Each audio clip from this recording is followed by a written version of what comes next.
आप देख रहे हैं साधना न्यूज और मैं हूं पंकज दीक्षित।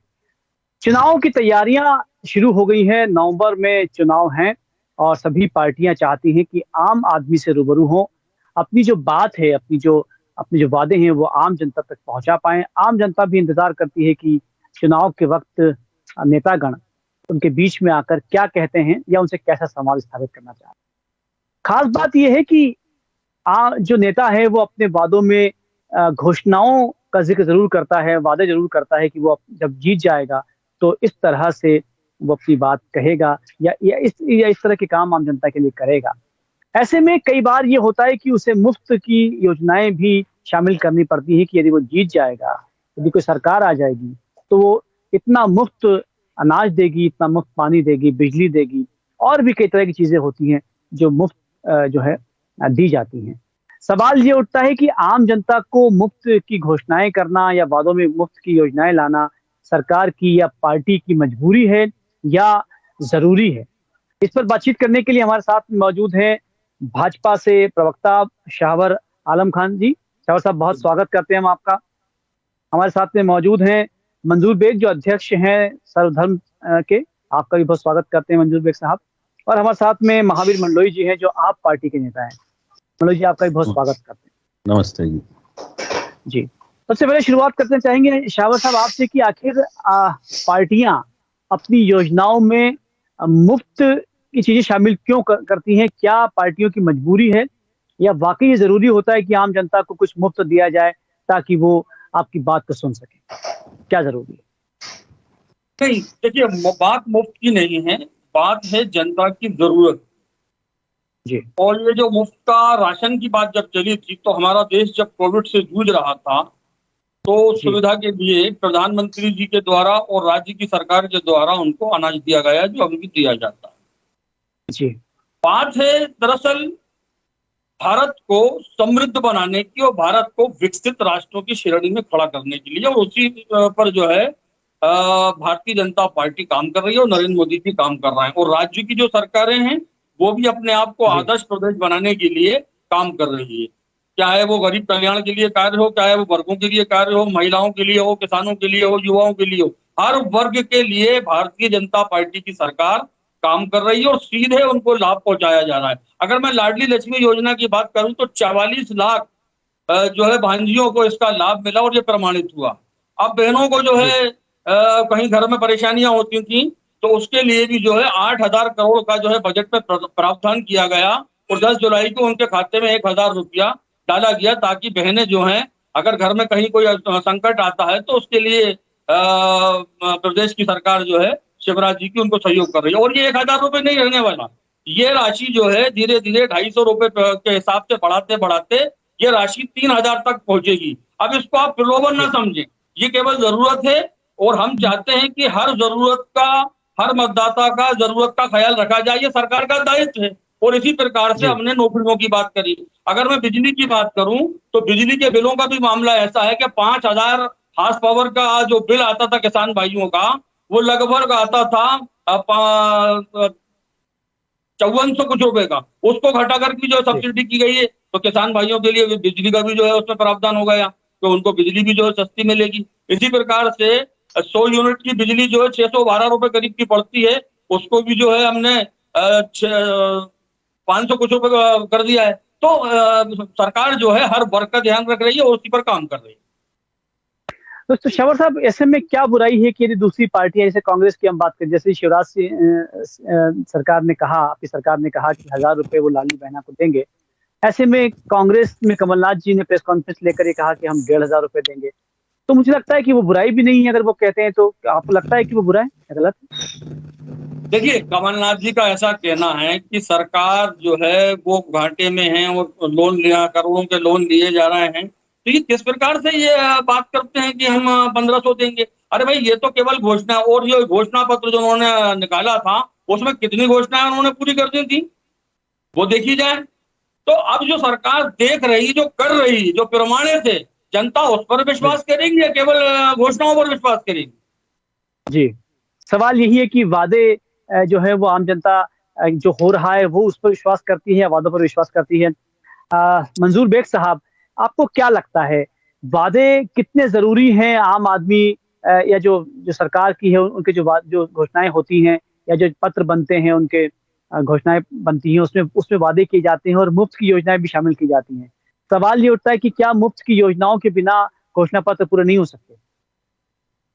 देखो, कहीं ना कहीं भारतीय जनता पार्टी हो, कांग्रेस हो या आप पार्टी हो, आप पार्टी ने हमेशा जो घोषणा की वो फ्री की योजनाएं आप पार्टी लाई। जितनी भी कांग्रेस और भारतीय जनता पार्टी ने जितनी योजना लाए वो जितनी योजनाएं घोषणा पत्र में शामिल होती हैं उसमें कुछ ही घोषणाओं पर अमल होता है। तो मैं आपके चैनल के माध्यम से, और आपके चैनल जो है पूरे देश में चलता है, तो मैं कहना चाहूंगा कांग्रेस, आप या भारतीय जनता पार्टी, जो घोषणा हो तो जनता के साथ धोखा नहीं दो। अभी जितनी घोषणाएं हो रही हैं, चाहे कांग्रेस कर दे, चाहे भारतीय जनता पार्टी कर दे, या चाहे आप कर दे, जब चुनाव हो जाते हैं, जब अपने अपने विभाग बढ़ जाते हैं, मुख्यमंत्री बन जाते हैं, तो जनता धोखा खाती है। बाद में जनता उस पर विचार करती है कि वादे हुए तो पूरे नहीं हुए।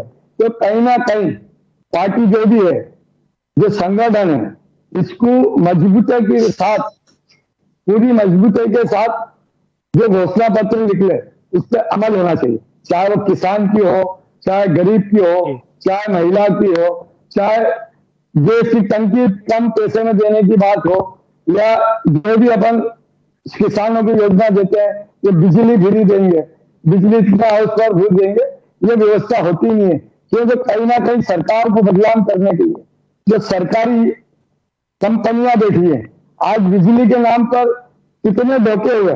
किसानों के वहां पर उनके मकान की, उनकी गाड़ियां जब्त की गई। कहीं ना कहीं बेइज्जत जनता होती है, वोटर्स होता है। तो मैं आप एक ही पक्ष करना चाहूंगा, भारतीय जनता पार्टी हो या कांग्रेस हो या आप हो, जो घोषणा पत्र हो उस पर अमल होना चाहिए, जनता को उसका फायदा मिलना चाहिए। क्योंकि जनता ठगाती कब है? चुनाव होने के बाद। अभी सारी घोषणा होंगी, लेकिन कहीं ना कहीं चुनाव के बाद कुछ घोषणा खुद से घोषित हो जाती है, उस पर कोई अमल नहीं होता। तो इससे ठगा व्यक्ति ठगा महसूस नहीं करे, जनता का अपमान नहीं हो, जनता को कहीं ना कहीं सहयोग मिलना चाहिए। बिजली फ्री की बात है, तो बिजली फ्री की बात हो तो उसकी बिजली क्यों दूसरी सरकार आती है, वो नियम बदल देती है। तो कहीं ना कहीं जनता के साथ विश्वासघात होता है। जनता के साथ विश्वासघात कोई भी पार्टी नहीं करना चाहिए। तो राष्ट्रीय दल है, जो अपन वादे करते हैं, शपथ पत्र पे करते हैं, घोषणा पत्र पे करते हैं।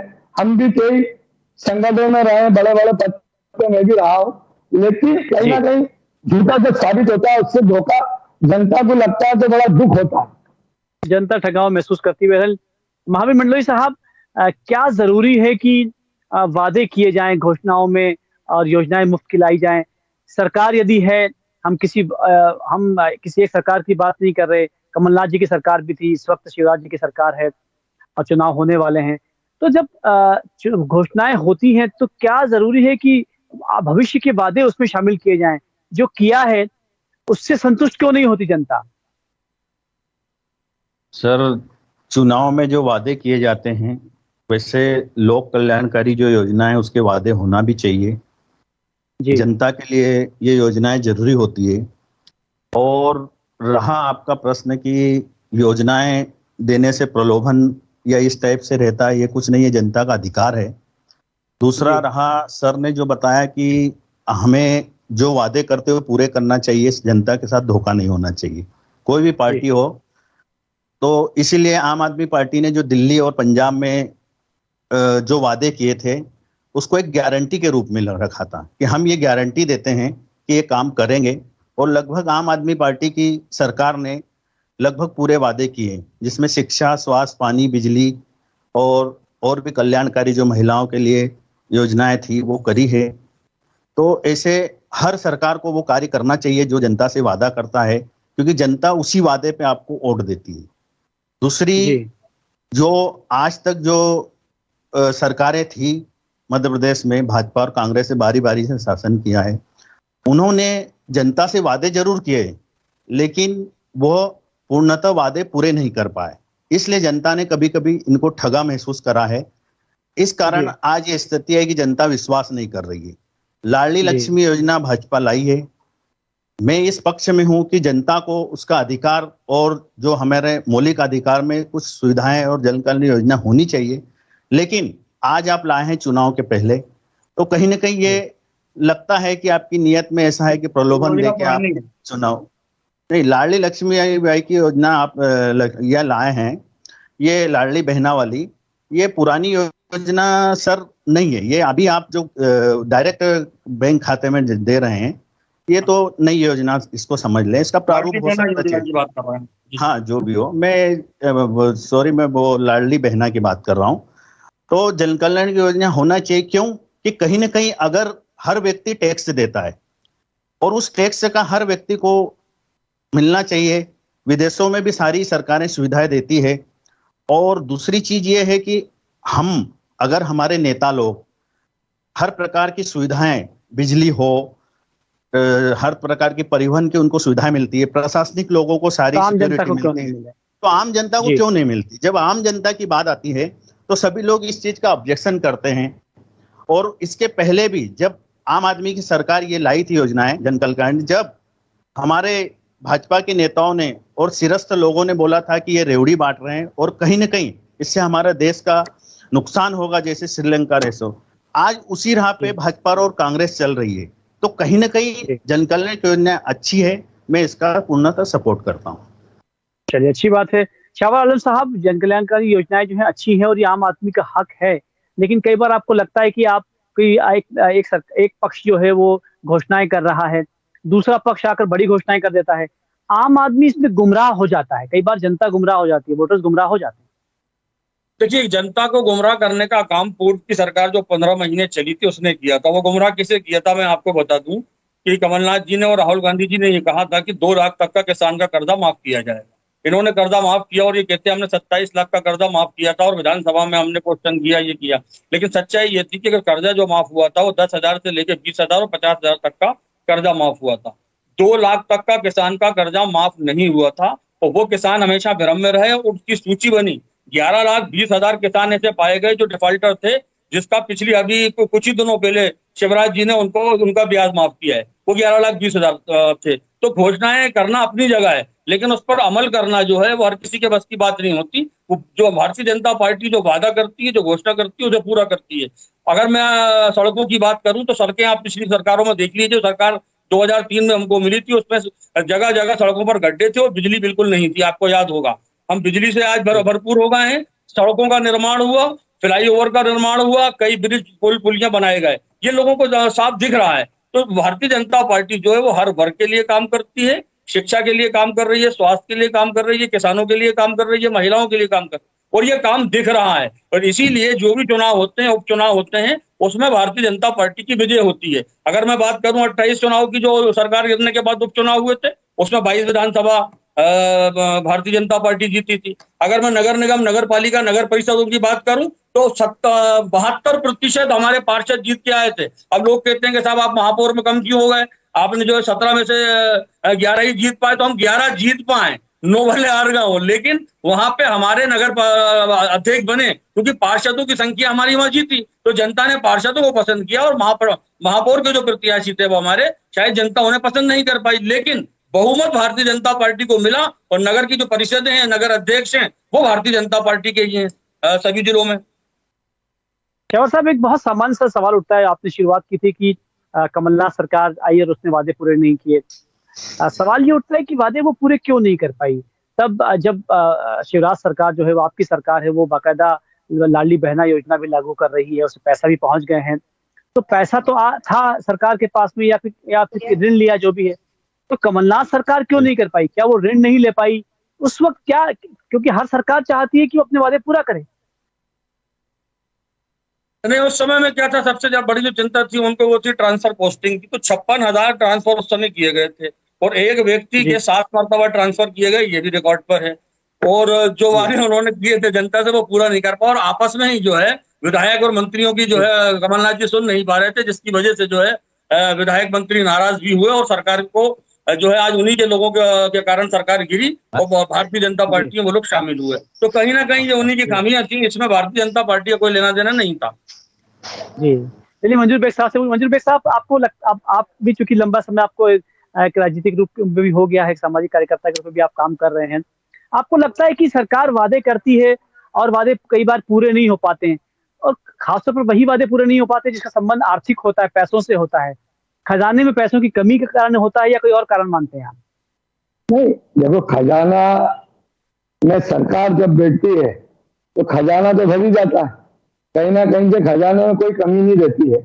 कहीं ना कहीं इसमें जो मुखिया रहता है उसकी कहीं ना कहीं कमी रहती है। ये जब वादे होते हैं, जो घोषणा पत्र भरते हैं, ये घोषणा पत्रों पर अमल नहीं होता, इस पर ध्यान नहीं दिया जाता। तब अपने अपने जैसा भी हमारे प्रवक्ता मोदी जी ने बोला कि कहीं ना कहीं ट्रांसफर, पैसा लेना, भ्रष्टाचार की ओर अग्रसर हो जाती है सरकार। तो मेरा ये कहना है, किसान गरीब होता है, झोपड़पट्टी वालों को अपन बिजली मुफ्त देने की बात करते हैं, पानी मुफ्त देने की बात करते हैं, तो ये जो सरकारी घोषणाएं होती है इस पर अमल महीने से मैं कांग्रेस में भी प्रवक्ता रहा प्रदेश स्तर का, लेकिन मेहनत हमारी सरकार में भी नहीं देखा और आगे भी मेहनत तो नहीं लगता कि कोई करेगा, ये हो नहीं पाता। तो कहीं ना कहीं पैसे की कमी, कहीं ना कहीं ठेके से दे देना। अब बिजली कंपनी ठेके से देने से पूरे मध्य प्रदेश की जनता परेशान है, क्योंकि बिजली कर्मचारी जो है पूर्व में सरकार के घोषित अधिकारी हुआ करते थे। अब जो कंपनी चलाती है, कंपनी चलाने के बाद ये कंपनी के जो अधिकारी बैठ रहे हैं, ये पूरा सरकारों को बदनाम करते हैं। अभी चुनाव है, अभी सब शांत होगा, अभी चुनाव निकल जाएंगे, जनता परेशान हो जाएगी। कोई को बिल आ रहा है 5,000, कोई को 20,000, कोई को 50,000। तो मेरा मतलब है, चाहे भाजपा हो, चाहे आप पार्टी हो, चाहे कांग्रेस हो, जब अपन ये निर्णय लें, घोषणा पत्र में तय हो जाए कि अपने को 100 यूनिट 100 रुपए में देना, तो जनता को वो 100 यूनिट मिलना चाहिए। और मेरा कहना सभी जनता को मिलना चाहिए, एक ही जनता के खिलाफ ही नहीं होना चाहिए, आप कहना चाह रहे हैं। अभी क्या हो रहा है कि पिछले 1 साल से केस बने, 4 साल से जो केस बने चोरी के, लाखों रुपए के केस से वहां पे माफ हो जाएंगे चुनाव के बाद, चुनाव के पहला माफ होंगे, चुनाव के बाद सरकारें बदलती है तो वो उसको वापस लागू कर देते, ना इनसे पैसे वसूलो। तो मेरा कहना, जनता क्यों पिसा है, जनता का सपोर्ट जब अपन कर रहा है घोषणा पत्र में, तो जनता के लिए लड़े और भ्रष्ट अधिकारियों को बिल्कुल कार्रवाई होना चाहिए। आज जनता अच्छी बात है, परेशान क्यों कर रहा है, किसान किससे परेशान है, बिजली, पानी, सड़क। तो आज आज हम जनप्रतिनिधि, हमारे कने कौन आएगा, जो परेशान व्यक्ति होगा वही जनप्रतिनिधि कने जाएगा। विधायक, मंत्री, किसके कने कौन व्यक्ति जाता है जो परेशान होता है, और जो हमारे समर्थक होते हैं उनको कोई तकलीफ नहीं होती। तो मेरा कहना है, सब जनता को एक निगाह से देखो, एक निगाह से देखोगे तो सबका काम होगा। सरकार किसी की भी हो, काम जनता के हित में होना चाहिए, भ्रष्टाचार पर लगाम लगना चाहिए। आज ये स्थिति एक ट्रांसफर कराए और यह एक अधिकारी कने काम कराने जाते हैं तो बिना नीचे तहसील स्तर से बोल रहा हूँ, तो प्रदेश स्तर तक की बात कर रही हूँ, क्योंकि मैं पूरे फील्ड में रहता हूँ। कितना भ्रष्टाचार हो गया मेरे से पूछो, मैं बताने को तैयार हूँ, क्योंकि हर योजना पर कहीं ना कहीं भ्रष्टाचार होकर फॉर्म भराया जा रहा है। तो मैं प्रवक्ता जी को भी अवगत कराऊंगा, तो ये निर्देश दें।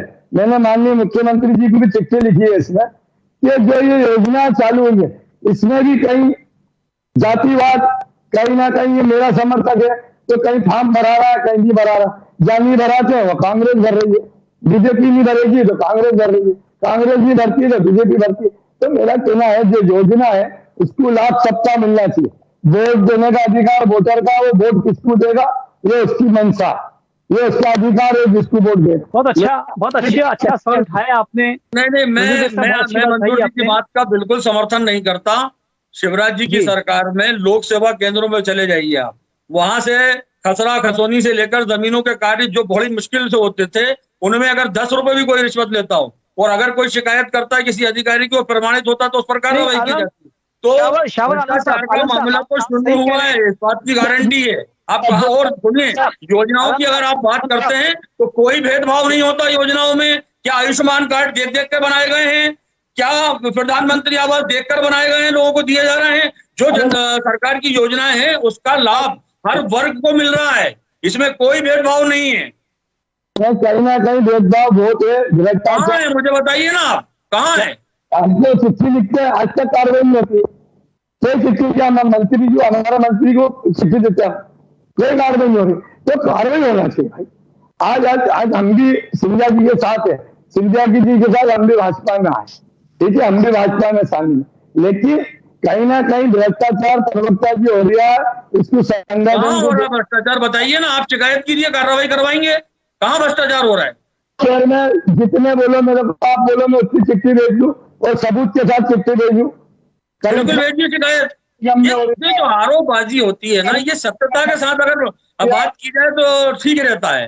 मंजूर बेग साहब, आपने साधना न्यूज के मंच पर ये आपने बात रखी है कि भ्रष्टाचार हो रहा है, उसकी चिट्ठी आपने लिखी है। मुझे लगता है मैं भी तो पूछ रहा हूँ, शावर आलम साहब को भी कॉपी भेजिएगा और हम बाकायदा साधना न्यूज पर बताइए आप पहुंची। कहीं कोई भ्रष्टाचार नहीं, केवल आरोप प्रत्यारोप के लगाए जाते हैं और प्रमाणित कुछ नहीं हो पाता।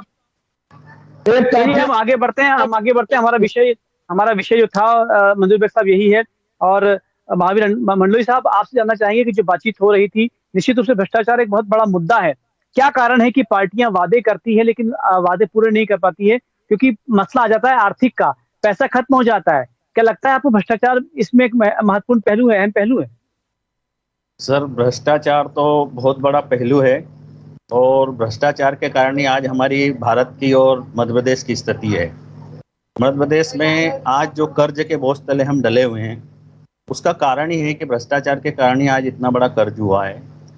दूसरा, हम अगर आर्थिक रूप से योजनाओं को लागू नहीं कर पाते तो उसके पीछे सबसे बड़ा यही है कि भ्रष्टाचार के कारण एक मोटा पैसा ऐसी जगह जाता है जहां वो जन कल्याण में खर्च नहीं होता है, वो किसी विशेष या पर्टिकुलर लोगों के पास जाता है। इस कारण ये तकलीफ आती है। और सबसे बड़ी है कि अगर हमारे प्रदेश का मुखिया ईमानदार होगा तो कहीं पर भी भ्रष्टाचार नहीं हो सकता है। जैसे घर में बड़े व्यक्ति की नीयत साफ होती है, बुजुर्ग की नीयत जो घर का करता धरता रहता है, उसके नक्शे कदम पे सभी बच्चे चलते हैं, वैसे ही अगर हमारा प्रदेश का मुखिया ईमानदार होगा तो भ्रष्टाचार नहीं होगा। भ्रष्टाचार के कारण ही हम लोगों को सुविधाएं जो देना चाहते हैं वो देने हैं।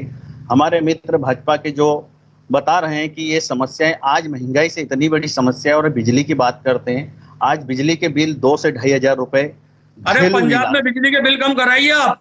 पंजाब ने अभी बिजली के बिल बढ़ाए, भगवत मान जी ने, वो कम करा दीजिए पहले आप। देख लीजिए डाटा से, भ्रष्टाचार की बात कर रहे हैं तो दिल्ली में आपके जो मंत्री हैं, कई मंत्री और विधायक सिसोदिया जी सहित, उन पर भ्रष्टाचार के आरोप है। जेल में भी है कई लोग, भ्रष्टाचार का आरोप लगा है। जेल में भी है कई विधायक और मंत्री आपके दिल्ली में, जेल में है। और आप हमसे भ्रष्टाचार की बात कर रहे हैं, बिजली के बिल की बात कर रहे हैं आप।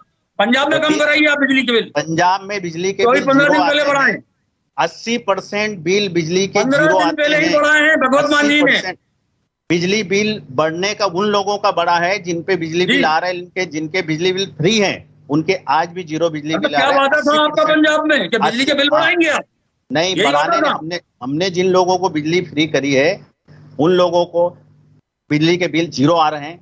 उसके बाद में आज आप बताइए कि भ्रष्टाचार की जब आप बात करते हैं, कथित रूप से हमारे जो नेताओं पे कथित आरोप लगे हैं। अरे जेल में आरोप क्या है, प्रमाणित भी हो रहा है। चलिए, चूंकि हम दिल्ली का मसला हो जाएगा। भ्रष्टाचार की तो दिल्ली में जो आप सरकार है, केजरीवाल की सरकार, उनके मंत्री भ्रष्टाचार में लिप्त हैं, उनके विधायक भ्रष्टाचार में लिप्त हैं, आरोप सिद्ध जेल में बंद हैं, और आप बात कर रहे हैं भारतीय जनता पार्टी की। चलिए, पूरे भारत जानता है कि कार्रवाइयां हो रही है और इसका परिणाम भी आगे जाके आपको प्रकृति देगी। ये सब होता है, मिलेगा। मंडली साहब, समस्या ये है कि प्राकृतिक न्याय का इंतजार करते करते जो है बहुत काफी देर हो जाती है, लेकिन इतना जरूर तय है कि केजरीवाल जी का बंगला बढ़िया बन गया है। केजरीवाल जी का बंगला बहुत बढ़िया बन गया है। वो तो उनके पास वेगनार गाड़ी भी नहीं है, दिल्ली तक जाएगा। वो वेगनार कहाँ है? वेगनार उठाने के लिए लोगों को सजा हो सकती है। हमारी जो डिबेट, अरे वेगनार कहाँ है भाई, नीले कलर की जो उनके पास थी? सही है शावर आलम साहब। अरे सर, ऐसा है कि जो लोग काम करे उनकी सराहना करिए तो लोग आप आगे बढ़ेगी और लोगों की रास्ते में टांग अड़ाएंगे जो लोक कल्याणकारी काम भारतीय जनता पार्टी का बहुत बड़ा लक्ष्य है समृद्ध भारत बनाने का, विकसित भारत बनाने का, और उस ओर हम चल रहे हैं। विदेशों में आपने देखा ये मोदी जी का, अब जो भारतीय जनता पार्टी की राज्य की सरकारें हैं वहां दिख रहा है विकास।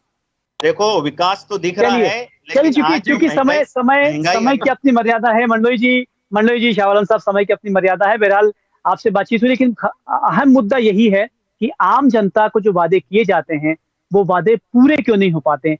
आखिर सवाल ये उठता है कि वादे किए ही क्यों जाते हैं। तो शायद ये मजबूरी है, क्योंकि आम जनता चाहती है कि उसका भविष्य भी सुंदर हो। वर्तमान तो सुंदर है ही सही, लेकिन उसका भविष्य भी सुंदर हो, इसलिए आम जनता वादे देखना चाहती है। लेकिन असल बात यह है कि जो वादे किए जाते हैं वो पूरे क्यों नहीं हो पाते, या कम प्रतिशत में पूरे क्यों होते हैं। क्या आर्थिक संकट एक बड़ा मसला होता है, क्या भ्रष्टाचार एक अहम पार्टी के बहुत सारे सवाल हैं।